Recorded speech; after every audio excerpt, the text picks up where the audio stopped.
Ladies and gentlemen, this video, some would say, is long overdue. This is Baylan's Skull for noobs. So, Baylan's Skull is a great epic confrontation unlock. All of his prerequisites became accelerated in the past few months, and he's an awesome character to take down a couple of GLs like General Jedi Master Kenobi or Rey. And he comes out of the gate with his 3v3 team intact. If you unlock him, you have Shin and Marrok, and put them with Baylan. You got 3v3 team. He's pretty flexible with the 4th and 5th slot. But fair warning, I think one of the reasons I held off on doing this for so long is because he has probably one of the longest kits in the game, if not the longest, even over Galactic Legends. It's just so many words. So buckle up for that, because we are going to be starting with him, talking about his mechanics, Shin, Marrok. I have Dash and Dengar as 4th and 5th. Hondo is a good option, but with the rise of pirates, he's getting pulled elsewhere much more often. Bam, I think, is solidly with that Bo-Katan team. Cal doesn't really make sense. But Dash, in mid-game, late game, people aren't really running a Dash lead team anymore, and he has some great mechanics to go well with this team. And then Dengar has some nice stuff to throw into, and most people in mid-game have him at least like Relic 5 or something for Executor. So that's what I'm going with the 4th and 5th. Now let's start with Mr. Skull himself. And with him, of course, let's start with the lead. I'm going to be reading the Zeta version of every ability because it's just a little too hard to differentiate between the Zeta and non-Zeta with how many words it goes to. And the Omicrons I'll talk about later in its own section. So what I'd say the theme is of Baylan Skull's whole team mechanic is a lot of different things going on that are pretty disjointed, but it's just everything kind of thrown in there. Stat boosts, mechanics, that feels kind of chaotic, and I don't think you need to have the full grip of everything that's going on. Just kind of know how to use him, but I'm still going to try to cover everything here. So it's all centered around Soldier of Fortune stacks, little blue icon above your head. You get dozens of stacks of it. Affects what happens with him, with Shin and Marrok mostly, but you kind of any mercenary is going to be affected by the Soldier of Fortune, but keep an eye out for that. At the start of the battle, Baylan gains 30% offense, and all mercenary allies gain 20% tenacity and 1 stack of Soldier of Fortune for each active mercenary ally. Some 5v5, that'll be 5, 3v3 is 3. Just keep track of all the little ways he and others are going to get Soldier of Fortune. Then, this is with the Zeta, I think, mercenary allies double their current stacks of Soldier of Fortune. Whenever a mercenary ally gains a stack of Ransom, I think this is for having Hondo on your team, all mercenary allies gain 1% defense stacking until the end of the encounter and recover 5% health and protection. So Hondo does fit in nicely. It's just not necessarily the best place for him if you have a full roster. Whenever a mercenary ally has health steal up, they gain 25% crit damage and protection up 50% until the health steal up expires. There's a lot of these things I don't remember, I didn't know about, and I will forget again. But getting extra crit damage when you have health steal up, great, fantastic. Whenever a mercenary ally is dazed or stunned, they dispel it, and all mercenary allies recover 25% health and protection. So if you're going against them, don't try to daze or stun them. This is a very valuable clause because those are very powerful debuffs, and they're very common. So that's a very big strength there. If there are no GLs anywhere, whenever a mercenary ally is inflicted with fear, and this is something I interacted with recently for the first time, this is a lot of anti-fear mechanics. So just think like mainly Darth Revan. There's some other fear teams out there, but like a Malgus team. All mercenary allies gain 50% bonus protection and offense stacking. So I think that's like 250%. From if the whole team gets fear. Dispel all debuffs on all mercenary allies. They recover 50% health and protection. It's not going to dispel the fear because it's inherently undispellable. Deal true damage to all enemies, which can't be evaded or defeat them. Blind them for 1 turn, which can't be evaded or resisted. And afflict them with healing immunity for 1 turn, which can't be dispelled, evaded, or resisted. So it's locked. Basically, just don't try to fear them.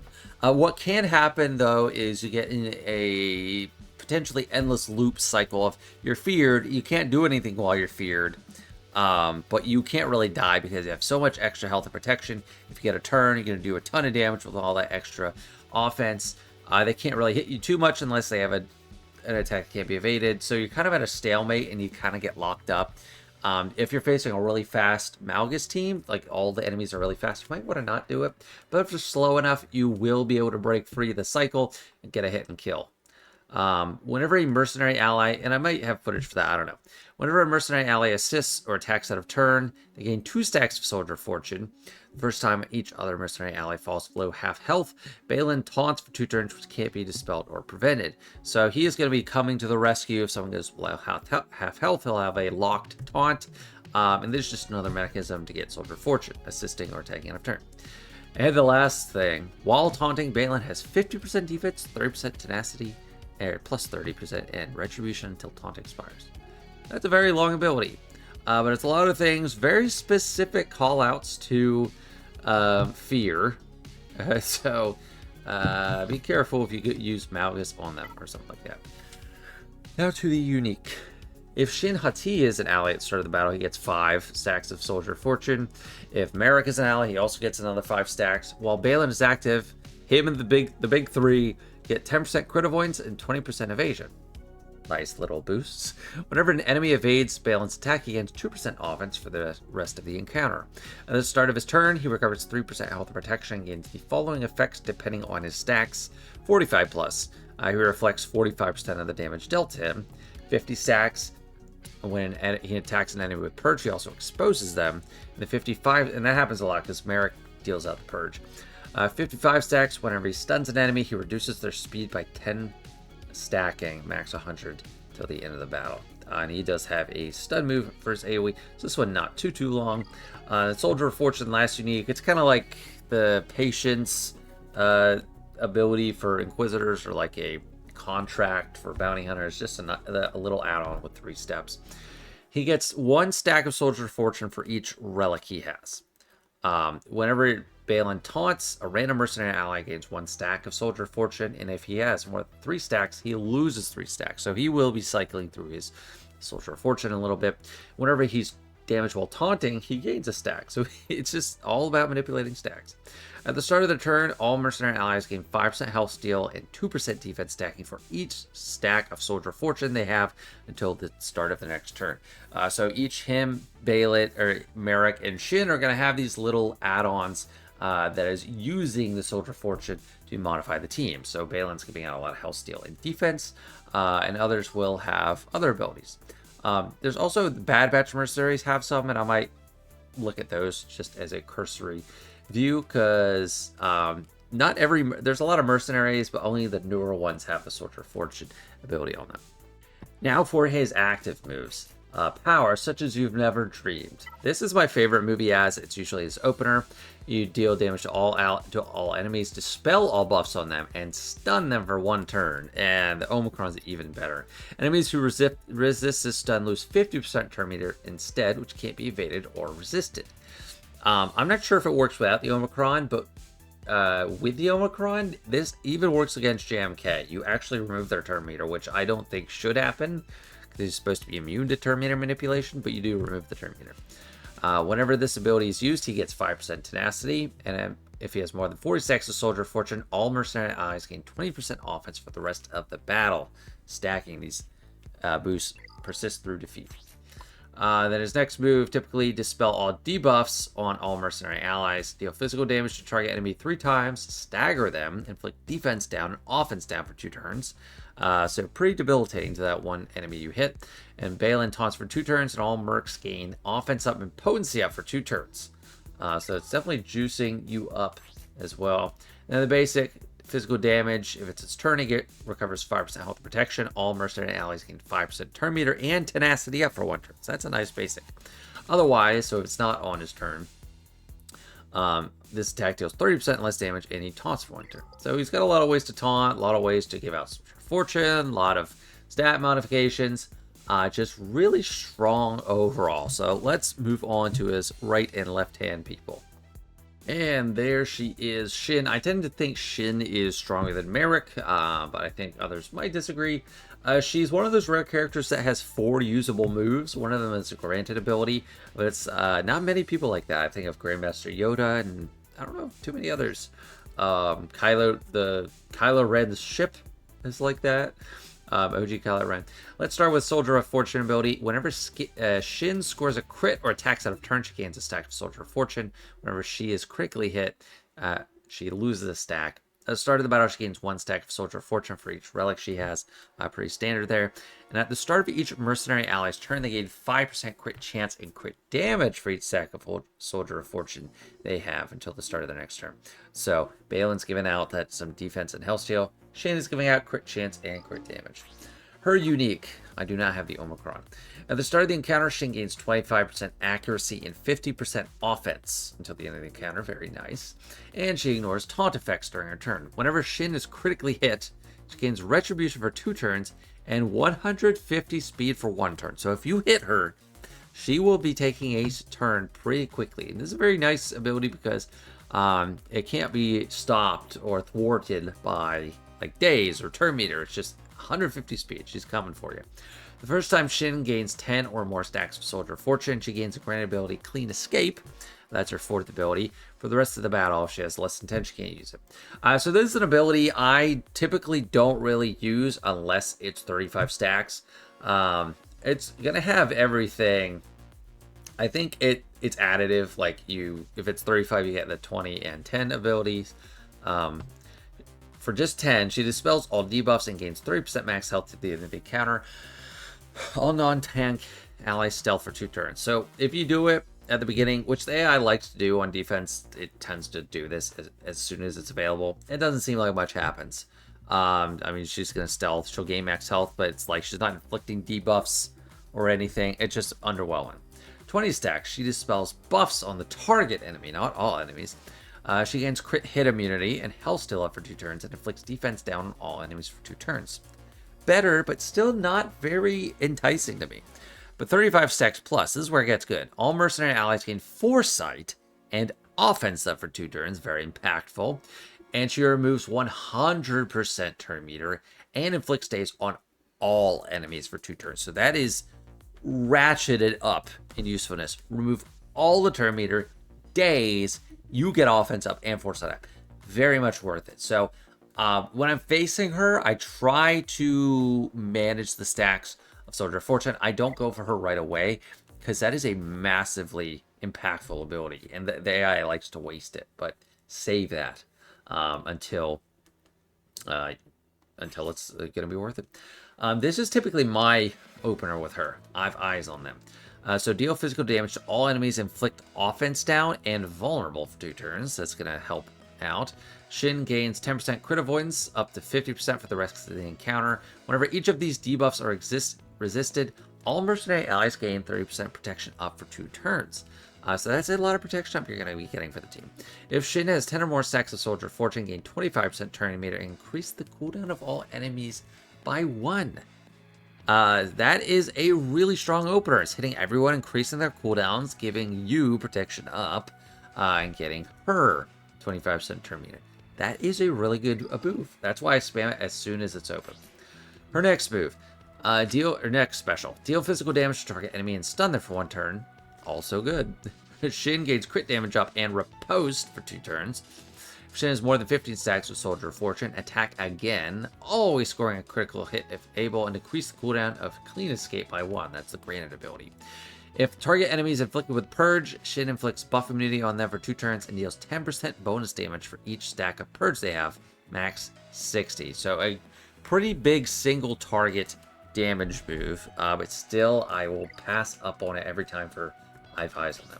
Then the basic. This is also a really good basic when it's her turn. Physical damage to target enemy, inflict crit chance down for 1 turn. If she has more than 10 stacks, she inflicts crit chance down on all enemies for 1 turn instead. During her turn, call another mercenary ally to assist. If target enemy was stunned, deal 10% more damage per stack of Soldier Fortune. So when you do this, I'm hoping Marrok assists. Obviously, anyone can, but still pretty good for a basic. So to sum up with her, start with I have eyes on them. Don't use the granted ability unless she has 35 stacks of Soldier of Fortune or more. Use this ability when it's open, and the basic's not bad. But I typically just will not use that granted ability unless 35 stacks. It's just not worth it. Even the basic is better than that. And that is Shin. Next up is Marrok, and he's very unique. He has 2 of these little add-on 3-step abilities. Let's look at Soldier of Fortune first. So he has 3 uniques and 1 special, 1 basic. That's fine. At the start of the battle, he gets 1 stack of Soldier of Fortune per Jedi or light side UFU enemy. So it's not based on his relic amplifiers. At the start of their turn, all mercenary allies gain 2% defense penetration for each stack of Soldier of Fortune they have until the end of their turn. He gets a stack when each stack of Purge is inflicted. For each stack of Purge inflicted by another mercenary ally? I don't know why another mercenary ally would inflict Purge. That's kind of interesting. He loses 3 stacks of Soldier of Fortune whenever he uses Desperate Getaway. So that's his special.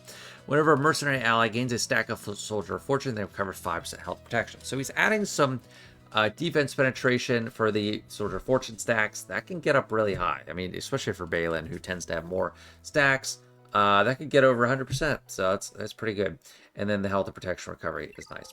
Patience. This is his Inquisitor ability that comes more into play, with pretty much exclusively into play when they're Inquisitors, because it's only if all allies are Inquisitors. So we're not really going to talk about that for this this video purpose. He has a TV Omicron. It's supposed to be really good. I'm not going to really cover it too much, but I'll talk about it in the Omicron section. It is unique. At the start of the battle, he gets 30% max health and max protection and 50% potency. I feel like it's just standard for all these new characters. Just, here, have some extra stats. We couldn't fit enough in through typical gear and relics. Just have more stats. At the start of his turn, he inflicts defense down for 1 turn on a random enemy with Purge, which can't be resisted. Whenever a mercenary ally uses a special, he will assist, which is very nice. He is like a little Geonosian coming in all the time. Whenever he scores a critical hit, all mercenary allies gain 5% offense, up to 100% till the end of the encounter.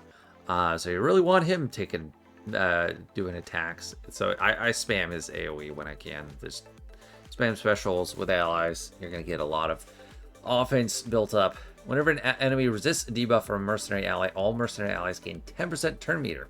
Very nice. Whenever another mercenary ally uses an ability on their turn, inflict a stack of Purge on the target enemy, which can't be resisted. I'm guessing that means your ally inflicts a stack of Purge, which makes the other clause, I just suppose that it makes sense. But it doesn't say they inflict a stack of Purge. It seems like it could be Marrok, so I'm not sure.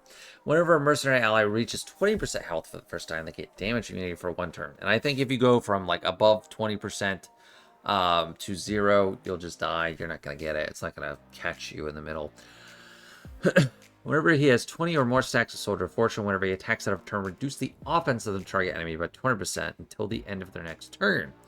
If Marrok has 40 or more stacks of Soldier of Fortune, whenever he attacks out of turn, apply an additional 3 stacks of Purge on all enemies, and using Desperate Getaway will expose all enemies for 3 turns. So this is what I'm saying. There's just so many things going on the team. You literally can't keep track of it. You're buffing your offense. You're reducing enemies' offense. You're getting turn meter. You're reducing enemies' turn meter. You're healing yourself. You're nerfing their damage. It's just all over the place. So don't feel bad if you're not getting a grip on it. It's just, no, your damage is gonna go up. You have a lot of control. So his special is AoE. Deals special damage to all enemies. So no armor pen for him. It doesn't help. Armor pen's a very common Datacron stat, but he does special damage. He would only get benefit from resistance pen or defense pen, which counts both physical and special. And deal an additional instance of damage to target enemy. So AoE for everyone, extra hit for the target. Exposed target enemy for 1 turn. If he has more than 20 stacks of Soldier of Fortune, inflict ability block on all enemies with Purge for 1 turn. Consume all stacks of Purge on target enemy. If 6 were consumed this way, reset the ability's cooldown. So go out of your way to try to target someone that has 6 stacks. For each stack of Purge consumed, grant advantage to a random mercenary. He doesn't have it for 2 turns, so pretty much guaranteed crit with that. And basic special damage, if the enemy had Purge tenacity down, if it's and that's out of if he attacks out of turn, even. If it's his turn, all mercenary allies gain defense up for 1 turn. Otherwise, inflict 3 stacks of Purge on the target enemy. So if it's not his turn, 3 stacks of Purge. So you're getting a lot of Purge, a lot of random buffs, debuffs, just all over the place. But, you know, him and Shin really stack the damage high up. Baylan can get some good damage himself, but he is a tank at the end of the day. And they're really juicing up anyone on their team. But Shin and Marrok really scale high. And before I talk about Dash and Dengar, how they can play in, just a quick note on Hunter and Wrecker, the newer mercenaries, because they have some nice add-ons too. So what their thing is, whenever a marked enemy is damaged by a mercenary ally, Hunter gains a stack of Soldier of Fortune. He inflicts mark himself, so it's pretty easy to come by. Whenever mark is dispelled, Hunter loses 5 stacks of Soldier of Fortune. At the start of their turn, mercenary allies gain 3% accuracy. So that's not so great. That's not the best add-on for Soldier of Fortune. I think Wrecker's is much better. So he's getting a stack for each relic he has. Whenever he's critically hit, he gains 3 stacks of Soldier of Fortune, him or an ally. So, like, that stacks pretty fast. Whenever Wrecker's inflicted with a debuff, he loses 5 stacks. It can also fall fast. But this is the thing I like. Whenever, at the start of their turn, all mercenary allies gain 5% defense and 1% tenacity for each stack of Soldier of Fortune they have on them. That defense can definitely add up. And there were some counters I used on my main account using Wrecker Mercenary because he was adding all that extra survivability. And they already have a good bit on the team, so that defense really comes in handy, especially on Baylan, because he's the tank and he tends to have more stacks. So, like, if he has 50, that's 250% defense. Very potent, actually, very effective. But what I think is so valuable about Dash, and Dengar's kind of just a throw-in, Baylan's team gets off the ground fast. You get up and running quickly. You do a lot of damage quickly. And opening move, you might even only do a couple moves. So opener moves are very important. And with Dash, you could start with this bad boy, which adds a lot of stuff you don't necessarily have guaranteed the rest of the team. There are some days mechanics, but not. I think they're more conditional. So he's going to do damage 3 times to all enemies. It can't. It can't be evaded. He's going to dispel stealth and daze. He's going to do defense down. He's going to do crit damage down. So it's just a lot of damage and a lot of good debuffs on them. And then he has a dispel with a stun, which is all right. But for me, I like his basic. Triple hit on the basic. It calls prepared allies to assist. I don't think anyone's going to be prepared because he's not in the lead. But then with his unique, all scoundrel allies gain 20% max health, potency, and offense. Whenever prepared ally scores a critical hit, they gain 2% turn meter. I think that's more just on his lead, but his special is really nice. Dengar, like I say, is just kind of a throw-in, but you're gonna get some thermals out there, physical damage to all enemies. He's gonna do tenacity down. So, like, tenacity down is something we don't have a ton of on the Baylan team. So getting it out there is adding something that you don't have. And you could do damage over time, which doesn't really matter. But you could reduce their turn meter. So it's going to be an AoE on everyone and then 2 extra random hits. And then if those 2 hits are on the same person, that could be removing turn meter. And applied 1 thermal detonator to a random enemy target for each bounty hunter ally. That's not going to be a lot. But the tenacity down is mainly the big use out of him. The basic can have some value because if you're attacking someone with a debuff, you have a 60% chance to call an ally to assist, not a bounty hunter ally, an ally. So you can call, if you end up calling Dash, Shin, or Marrok, that's actually going to be some good damage. And he hides a lot. He gets in stealth all the time, so he's kind of he's evasive and he gets tenacity up. So it's just kind of hard to pin down. So on offense, he's good to help you with banners. He's only really going to be vulnerable to AoEs. So those are the basic mechanics. Now, first let's talk about the Zeta Order and then the Omicron Order. So for Zetas, it's actually kind of don't put the cart before the horse kind of thing, because I do think you want Shin and Marrok's first, because it's really going to help with the unlock. Unless you like really load them up with extra relics, you want their Zetas. So Marrok, his Zeta, pretty wordy. It's the clause that inflicts Purge on the enemy whenever another mercenary ally uses an ability on their turn. While he has 20 more stacks, that's the reducing target enemy's offense by 20% until their next turn. If he has more than 40, whenever he attacks out of turn, apply 3 stacks of Purge on all enemies. And then using Desperate Getaway will expose all enemies for 2 turns. So it's just a lot of things in there. And Shin's, quite simply, it gives her the granted ability, Clean Escape. So if you don't have it, you don't have Clean Escape, and that is actually helpful in the unlock event. Once you have Baylan, the next 3 Zetas will be on him. And for me, I went lead, special, unique. That's the order I did it in, but you do want all of them. So what his lead adds is a substantial portion. This is what doubles the stack of Soldier Fortune. This is getting 2 stacks for attacking out of turn.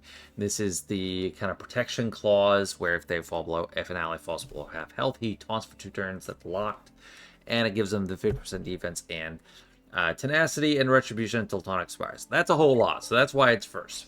Why you do the special first, the AoE. This is the clause that adds stun enemies for 1 turn, and enemies who resist it lose 50% turn meter, which can't be evaded or resisted. Very powerful opener. It's pretty much guaranteed to either debilitate them because they're stunned or delay them. So very valuable. He's unique. It's just more conditional. This is all the conditions for having extra stacks of Soldier Fortune. The 45, the 50, the 55. It's nice. You definitely want it. It's just, I do think it comes in third because it's not always going to be active. You do have to get up to that point. 3v3, it's a little hard to do that. So it's not always active. Whereas the lead, the special, that's going to be playing into every single battle you have with him.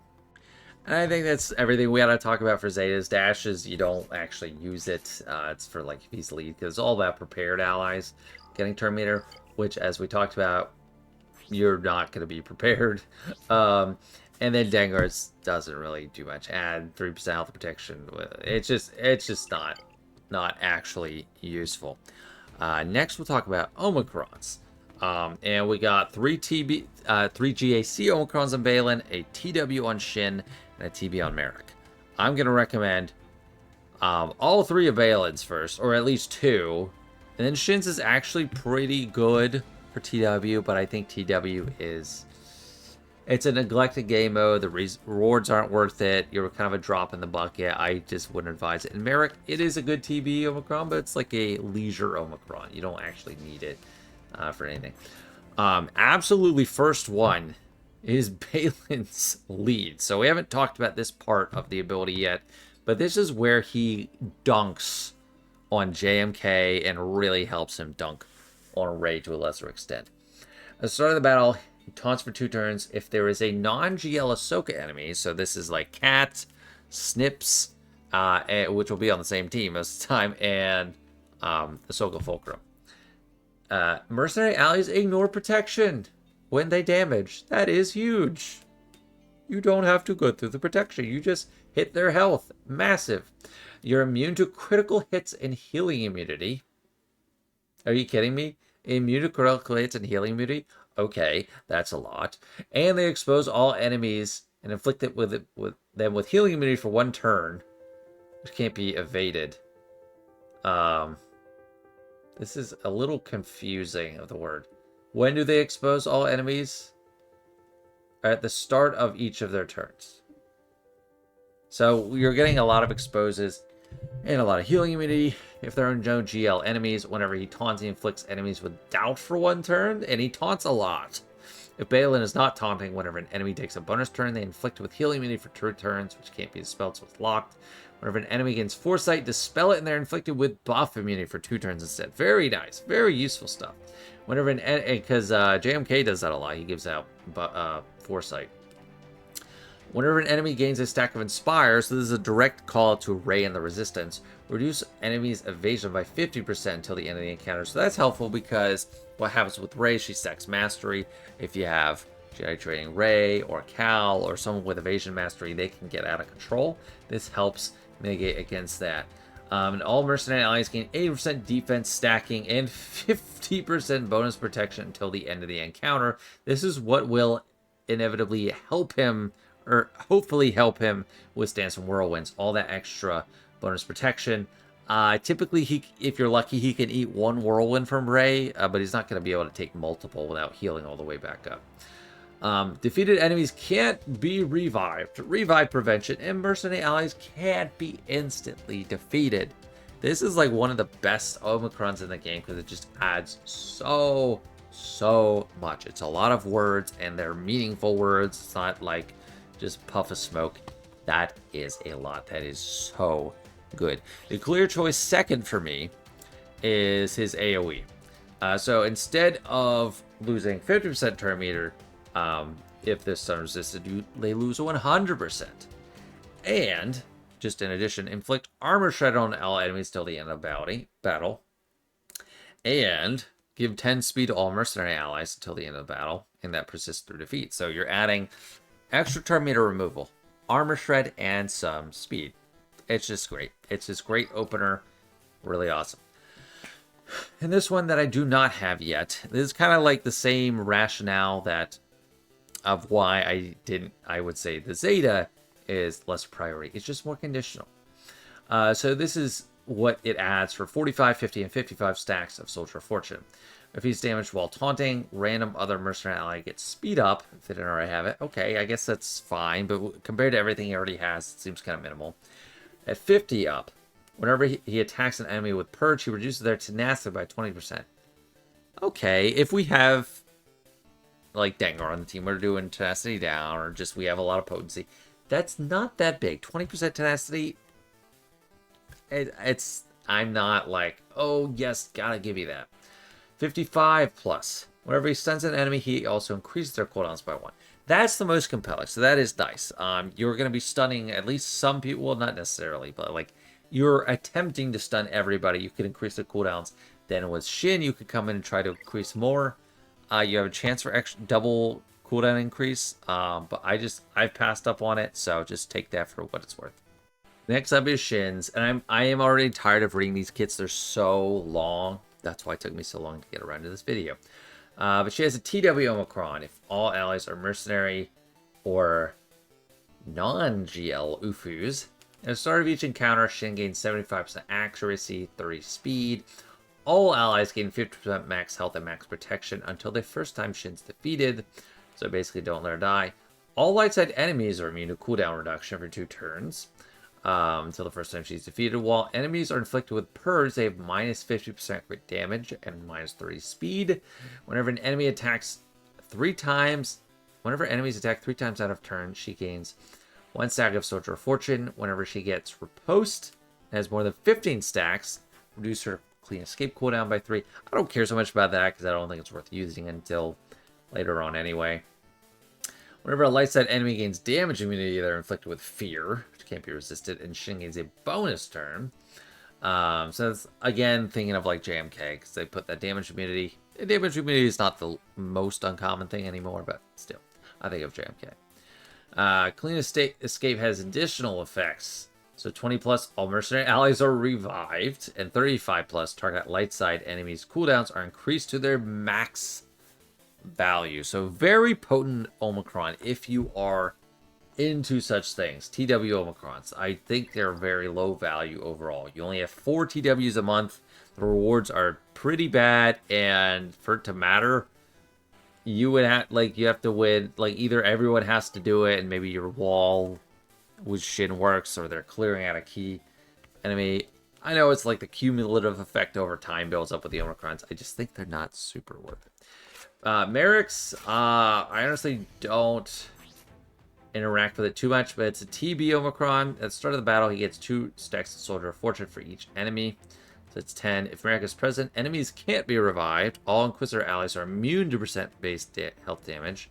So that really helps in the Reva mission. While an enemy is purged, they can't recover health and protection, and Inquisitor allies attacks deal additional true damage. So it's very simple, but it's very effective. Biggest thing, like I said, it's that Reva mission. You don't have to care about the dots anymore, but it's all about Inquisitors, so I don't think it's something you need to worry about. That is an Inquisitor Omicron. So that's the last priority for me with this team. Then Dash. Dengar doesn't have one. Dash is not relevant. So we are done with abilities. Time to talk about mods. We're going to start by looking at my mods. Of course, I have this team on 2 accounts. This is my smaller account because I unlocked it more recently. I still have good mods, but it was like a more pressing on my mind, more recent application of mods. So for Baylan, I want a lot of speed and a lot of hit points. So I have plus 148 speed. I have 4 health sets, or 4 health mods, 2 defense mods, so 2 in 1 of the sets. Some health primaries, some protection primaries, or maybe I just have all protection primaries. Yeah, I have all protection primaries, and then speed arrow. So I just try to shove as much extra health protection in the secondaries as I could. That's actually a lot of extra offense too, because it does do some damage. But yeah, 138,000 protection. He is at Relic 7. He's not at Relic 9 or anything, but he's not a bad Relic 9 choice. I didn't care too much about Punster Tenacity. It literally didn't target it at all. Offense was an extra add bonus. I'd say health and protection and defense and speed. Why I went more for like protection and health as opposed to defense as much as just because I'm worried about that true damage from Ray, which is definitely a consideration. Shin, I have damage and speed, crit damage triangle, as most traditional damage dealer want. She does crit a lot, and then offense. And then 107 speed is not crazy high. I did focus more on the offense, and I honestly could slice up her mods more, and I'm honestly going to favorite her because they do need slicing. So yeah, offense primary, protection primary, but it's just... I actually don't have great mods on her, but offense percentage in the secondaries, wherever you can get it, is great. And I think Jin actually got a little bit shortchanged with her mods. Marrok, also a little bit shortchanged. I'm going to work on their mods soon, but this is what I have. Some speed, he's at 285. Crit damage, kind of the same as Shin. I want damage and some speed on top of that. So offense, cross, crit damage, triangle. Health or protection, I think, would be fine. I think it'll be pretty evenly split when you look at GG. And dash, I do as I say, not as I do. I don't know, you want speed and damage on him. I don't have great mods, don't care. Dengar is literally, I didn't even look, it's just pilot modding. I just need 6-tile mods. Let's look at GG. This is measuring the top 1,000 players in Kyber. So my main account is part of the sample, and I use the same modding setup for there. Most people are running speed and health sets with a lot of protection and speed primary. That's 44% of people are using that setup. 25% have speed and defense, and only 7% have my setup. I have the third most common, but it's far less common. So people are really worried about speed with Baylan, and I agree. I just really want survivability too. So 76% are using speed on the arrow, 20% for protection. Dominant protection on the triangle, dominant protection on the circle, and dominant protection on the cross. What do you want to know? Use protection. For Shin, same thing I have, offense and health. People are focused on pretty much the same things, crit damage, offense, and protection. So actually, I got even the circle right, which I'm guessing is not as... It's not clear in one way or another. 50% are using that setup. 15% have a crit chance secondary set. 13% are using a crit damage, or plus this 4. So focus on damage. Actually, a lot of crit avoidance on her, which is interesting. I wouldn't have thought of that, but she does get some extra already. The crit damage, the crit avoidance is a threshold thing. If you can get really high, it starts to be a lot more valuable. Triangle, crit damage, gotta do it. Circle, 58-41. It's not that big a difference. Then offense, slam dunk on the cross. I'm guessing Marrok is mostly the same, and yes, he does look the same. 31% is offense crit chance, 18% is crit damage crit chance, 40% is offense and health. So I think people are leaning a little bit more towards crit damage than offense on him. Although his cross is 50% offense, only 63% crit damage, and 40% crit chance. I think you definitely want him to crit. So that's why some people would go for that, but I definitely think it's not worth passing up the crit damage. The circle, very even, 51 and 48. And then the cross, pretty dominant offense. Dash, I mean, speed crit chance. I mean, the average speed for him is 305, I guess, which is like my Go Tanks account. It's not far. People aren't worried about dash anymore. Speed, crit damage, doesn't matter on the offense. So very, very similar across the board. All these three are just like generic damage dealers. And Dengar, people use crit damage, crit chance. I have to think most of them either don't care about his modding or they use him with Baylan. But this Kyber, I just think people don't really care about Dengar.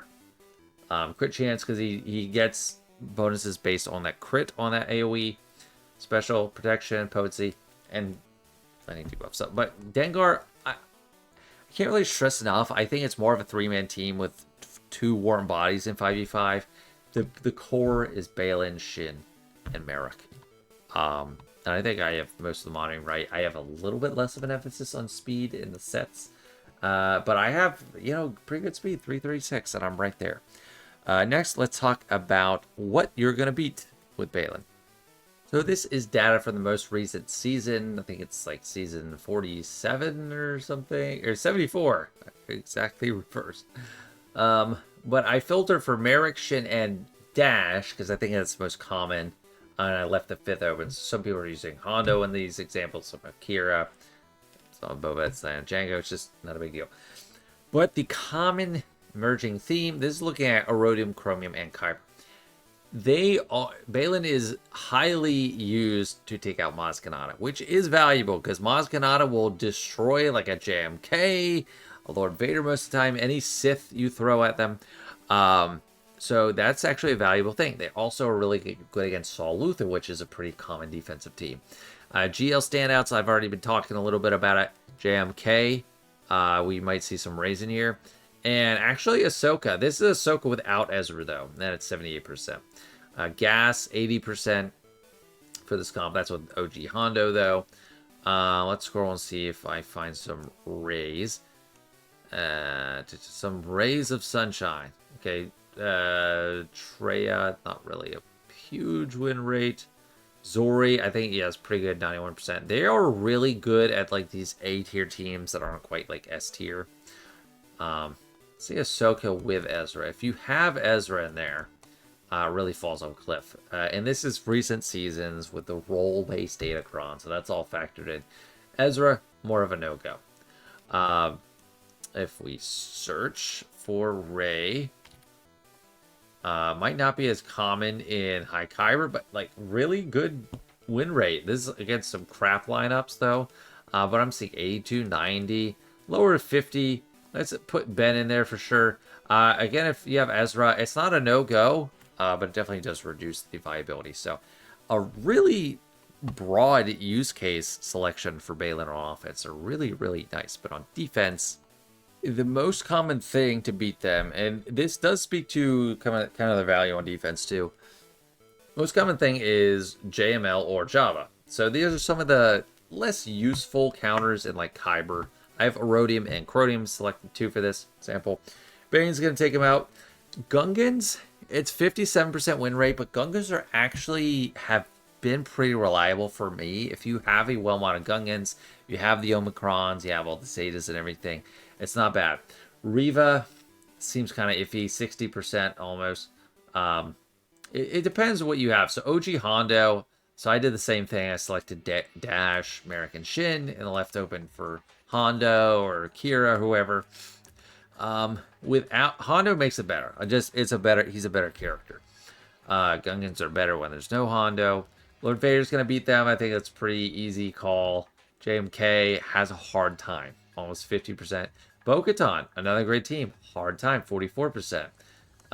Sith Eternal Bane can do it pretty easily. Slicker's gonna do it pretty easily. Leia's gonna do it pretty easily. CLS not a huge option. But for me, the cheap counter is Gungans, and the safe counter is like Jabba. That's what I do on my main account. JML's reasonably safe, but you gotta worry about Hondo, and a strong Datacron can really throw you off. But that's what's going to be Baylan for you. All right, so what I've done in the past for Squads for Noobs is I've tried to do a demonstration on a generic galactic challenge or something. And that's part of why it took me a while to get around this too, because I don't have that like sandbox mode to go to. But this is actual footage from one of my more recent Grand Arenas, pretty shortly after I unlocked Baylan. Same setup I have now. This is facing a JMK team. It's not a great JMK team, like it's a Relic 4 Cat, and they have C-3PO, but I just want to show you how dominant it is. I have all those Omicrons we talked about. I might volume off for it. Look at their turn meter. It's JMK, but they lost turn meter. And then Dash is great to start out, get that AoE with the days. We have tenacity down on everybody. I start with that opener move. And I'm just going all in on Cat. Trying to take out Cat just because that's the key team to beat. The only thing this team doesn't really have going for it that they should is having OG Ahsoka or Snips instead of C-3PO. But the rest of the team is a pretty standard team. And then the next battle I'll show you is Rey. What we do have trouble against with JMK is they're pretty resilient against crits. See, I'm going to hold that special. But we're ignoring their protection because there was an Ahsoka there.